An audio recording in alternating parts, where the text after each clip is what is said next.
Hi అండి. Morning నుంచి గీతు అయితే ఒకటే గొడవండి. ఇంట్లో ఏమన్నా స్నాక్స్ చేయమని. బయట నుంచి తెచ్చిన ఎన్నున్నా కూడా ఈరోజు ఇంట్లోనే చేసి పెట్టమని అడిగిందన్నమాట. మార్నింగ్ చేద్దాం అనుకున్నాను కానీ కుదరలేదు. ఇంకా మధ్యాహ్నం 3ంటికి స్టార్ట్ చేశాను మంచి ఎండలో అండి.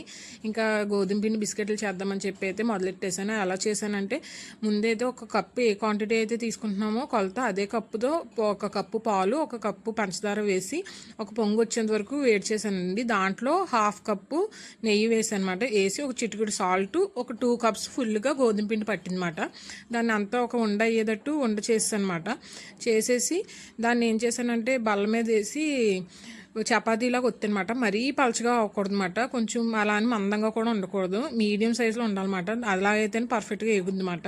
అలా కట్ చేసుకుని నా దగ్గర ఏంటంటే పిజ్జా కట్టర్ అనమాట. దాంతో అయితే చాలా ఈజీ కట్ అయిపోతుంది. పిండి చేసేసిన వెంటనే చేసేసుకోవాలండి, ఈ కట్ చేసుకుని పెట్టుకోవాలన్నమాట. లేదంటే మాత్రం పిండి గట్టిగా అయిపోద్ది, తర్వాత చేసుకోవడానికి అయితే రావు. ఇంక డీప్ ఫ్రైకి వచ్చేసరికి అయితే ఆయిల్ వేడెక్కిపోయాక మీడియం ఫ్లేమ్లో పెట్టుకుని మాత్రమే వేయించాలి. హైలో పెట్టామంటే మాడిపోతుంది కానీ లోన్ ఉడకమాట. అవి తర్వాత వేడి మీద తినకూడదండి, ఫుల్గా చల్లారనిస్తే మనకి కరకరలాడేటట్టు వస్తాయి అన్నమాట. వేడి మీద అయితే లోన్ కొంచెం మెత్తగా అనిపిస్తాయి అన్నమాట. టేస్ట్ అయితే మాత్రం చాలా బాగున్నాయండి. నేనైతే ఒక ప్లాస్టిక్ డబ్బాలో వేసి పక్కన పెట్టేసాను అనమాట గీతం కోసం. ఈ వీడియో కానీ మీకు నచ్చినట్టయితే మాత్రం లైక్ చేసి, షేర్ చేసి, కామెంట్ చేయండి. Please do follow and subscribe అండి.